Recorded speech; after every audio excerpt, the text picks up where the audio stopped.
자, 오늘부터는 그 호가트가 썼던 책 교양의 효용이라는 책을 강의하겠습니다. 이제부터 드디어 그 버밍엄 학파 안으로 들어온 거예요. 이 호가트라는 사람도 영문학자였어요. 그러나 이제 그 자기 스승이었던 레이먼드 윌리엄스의 영향을 받아서 문화연구라고 하는 센터를 차리고 굉장히 새로운 형태의 인문학을 사회과학과 접목시킨 거죠. 문화센터라고 하는 게. 그래서 그때 처음 나왔던 책이 이 책입니다. 이게 영어 제목으로는 The Use of Literacy예요. 리터러시란 말이 뭐냐면 글을 읽고 쓸 줄 아는 걸 리터러시라고 해요. 근데 그걸 이제 우리나라 이 말로는 교양의 효용이라고 얘기를 했는데, 그 말이 무슨 말이냐면 여기 부제로 노동자 계급의 삶과 문화에 관한 연구예요. 그러니까 레이먼드 윌리엄스가 썼던 그 분위기를 훨씬 많이 갖고 있죠. 근데 이제 레이먼드 윌리엄스는 그냥 문화 연구라고 하는 느슨한 얘기를 했다면, 이 사람은 이제 노동자 계급을 어떻게 볼 거냐 하는 걸 아주 한정시킨 거예요. 그리고 왜 리터러시라는 말을 썼냐면, 이 사람도 비슷하게 1840년대를 중요한 기점으로 보고 그 다음에 20세기 초반이 그 변혁의 시기라고 또 보는 거예요. 그래서 이 사람이 얘기하기에는 뭐냐면, 리터러시라고 하는, 그러니까 노동자들이 신문을 읽고 소설을 읽을 수 있었던 시기가 바로 1840년대 지금이라는 거예요. 근데 그게 20세기 초반에 오면 소위 대중문화라고 하는 걸로 확 바뀌면서, 한마디로 얘기하면 이 책의 내용이 그거예요. 과거에 사람들이 가지고 있던 1840년대부터 한 19세기 말까지 한 5, 60년 동안 가지고 있던 노동자 계급의 삶과 문화라고 하는 것이 어떤 정도의 하나의 틀이 있었다는 거예요. 그런데 20세기 초반 뭐 1940년대, 50년대 오면서 이게 대중문화라고 하는, 다시 말해서 상업적 대중문화겠죠. 로 바뀌면서 과거와는 전혀 다른 형태의 노동자의 삶의 모습이 보인다는 거예요. 그리고 그 삶의 모습의 결론은 뭐냐면, 과거와는 달리 굉장히 획일적이고 파편화되고 개인화되고, 그래서 뭔가 왜곡되고 있다는 말을 쓰고 있는 거예요. 그러니까 이거는 레이먼드 윌리엄스가 그냥 감정의 구조, 삶의 문화 이렇게 중립적인 용어로 쓴 거하고는 조금 훨씬 더 비판의식이 담겨 있는 거죠, 이 책이. 그래서 이제 이때부터 버밍엄 학파의 문화 연구가 시작된다고 보는 거예요. 왜냐하면 버밍엄 학파가 얘기하는 가장 기본적인 아이디어가 뭐냐면 문화가 지배라는 거예요. 여태까지 우리가 지배라고 생각했던 거는 자유주의 시대 때는 폭력이죠. 힘, 경찰과 군대가 지배였고, 사회주의 시대 때는 경제적인 착취가 지배였어요. 그리고 다시 프랑크푸르트 학파에 오면 히틀러 같은 파시즘, 전체주의가 지배였죠. 그런데 이 호가트의 이 시대에 오면 1950년대, 60년대입니다.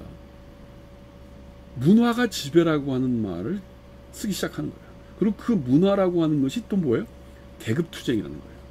그 계급투쟁이라는 거는 스튜어트 홀에서 주로 많이 나오고, 호가트의 경우에는 노동자 계급이 자기도 모르게 일상생활에서 상업적 자본주의 논리에 의해서 지금 파괴되고 개인화되고 파편화되고 있다는 겁니다. 그런데 모른다는 거죠, 노동자들. 그 얘기가 이 책이에요. 근데 이 책이 왜 중요하냐면, 이걸 읽다 보면 이게 문화 연구인지 역사인지 굉장히 재미있어요. 이건 재미있고 약간 지루한 면도 있는데 당대의 일상생활을 너무 자세히 쓰고 있어요. 그래서 나는 이 문화사나 일상사를 연구하는 사람들은 이 책 반드시 봐야 된다고 생각합니다. 대단히 중요한 책.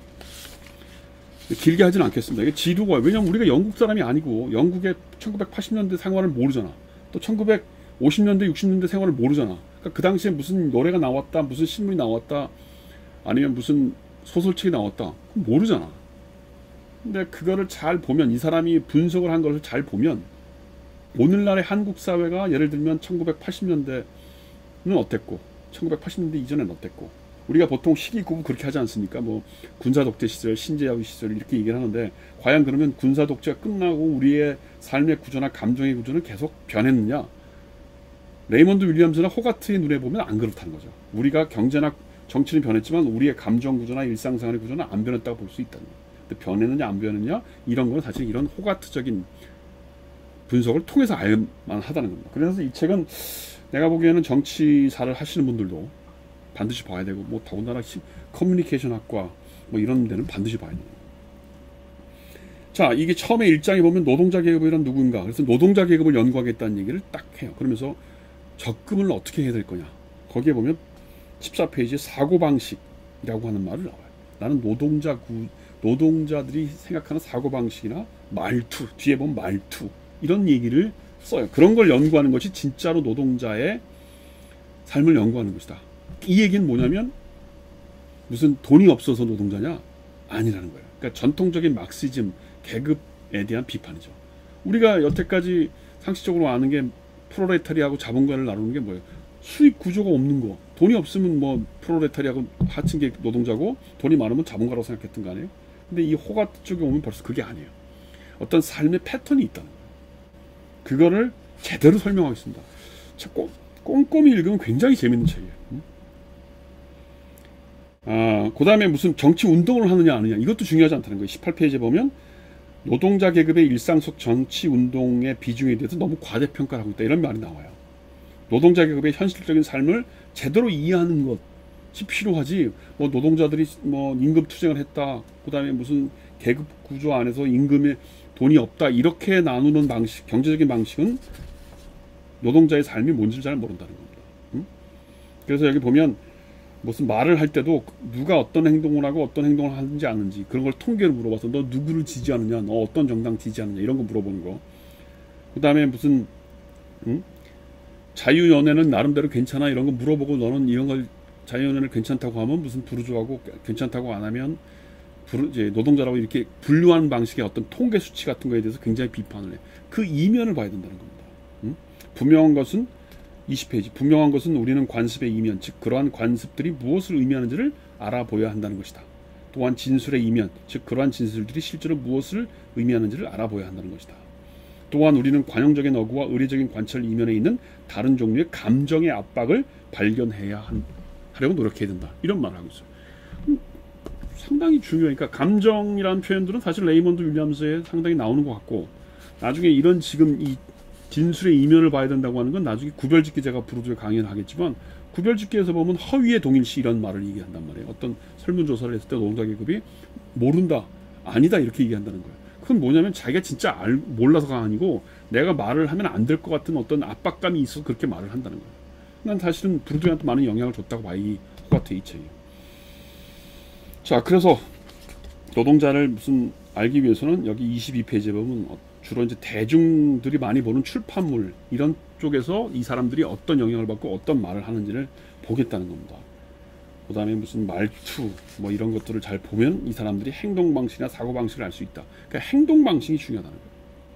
27페이지에 보면 이 책에서 내가 하고 있는 일반화는 대부분 노동자 계급의 사고 방식 혹은 행동 방식이라고 여겨지는 것들을 바탕으로 하고 있다. 그러니까 이거는 어떻게 보면 전통적인 막스의 논리에서 보면 자본론에서 보여주는 노동자 계급이 아니에요. 이거는 오히려 초창기 경철수거나 독일 이데올로기에서 보여주는 막스의 입장이에요. 그래서 이 당시에 이 영국에서 막시스트들 이피 톰슨도 마찬가지고 약간 그 초기 막스에 더 많이 경도되어 있었던 거예요.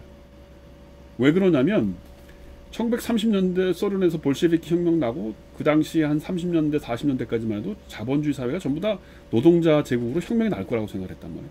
근데 혁명이 안 났단 말이에요. 그럼 왜 노동자들이 그 혁명 대열에 안 가느냐? 이제 그 문제의식. 그게 이태리에서는 그람시가 그런 얘기를 했는데 1950년대 60년대에 오면 바로 이 사람들이 그 문제의식을 갖는 거예요. 왜 영국에서 막스가 보기에 영국에서 노동자들이 계급의식을 갖고 혁명하겠다고 그러는데 안 할까? 그러니까 후기 막스보다는 전기 막스를 보자는 거예요. 그렇게 계급적으로 뭐 내가 가진 게 없고 생산수단을 박탈당한 사람이기 때문에 프롤레타리아를 보는 방식은 굉장히 노동자의 어떤 본질을 제대로 이해 못하는 거다. 진정한 의미에서 노동자를 알려면 이런 사고방식이나 행동방식을 알아야 된다는 거예요. 그런 면에서 이제 이게 어떻게 보면 이제 인간주의적 막시즘이라고 봐요. 이런 식의 접근 방법은. 그래서 나중에 60년대에 알투세, 프랑스의 알투세의 구조주의 막시즘하고 크게 대비를 하고 이런저런 막 싸움도 하고 그러는 겁니다. 난 뭐 그런 이론적인 대결, 뭐 톰슨과 뭐 알투세가 이런저런 싸웠다 이런 얘기는 난 별로 하고 싶지 않고 이 안에 있는 글들을 자세히 읽어보면 아 세상을 어떻게 봐야 되는구나. 그게 이게 이게 체험이 돼요. 지나가면서 다시 한번 얘기하지만 이게 정치 사상을 공부한다는 게 텍스트 안에 머물면 안 돼요. 현장으로 나와야 된다고요. 근데 이 책을 읽으면 한국의 노동자 계급이나 한국의 중산층이나 무슨 한국의 서민들을 우리가 어떻게 이해해야 될까를 보여주는 여러 가지 그 어떤 영감을 얻을 수 있어요. 이런 책. 근데 이런 뭐 톰슨과 알투세의 이론을 연구한다? 그럼 그건 막 되게 어려워 말이. 난 그래서 그런 강의 싫어. 그런 거 하고 싶지 않아요. 그래서 다시 28페이지 돌아가면 옛날의 사고방식이 있고 29페이지에 오면 새로운 사고방식이 있다는 거예요. 그래서 이 책에서는 옛날의 사고방식과 새로운 사고방식이 어느 때 어떻게 구분됐고 그것에 영향을 주는 방식이 뭔지를 보여주겠다는 겁니다. 더군다나 이 사람이 29페이지에서 얘기하는 게 뭐냐면 새로운, 지금 내가 살고 있는 이 새로운 방식의 노동자의 문화라는 게 여기 보면 뭐예요? 건강하지 않다, 이렇게 판단을 내리고 있어요. 요거는 이제 보통 호가트가 대중 그 레이먼드 윌슨보다 하나 더 비판 의식이 강하게 나간 거죠. 여기서 꼭 하겠습니다.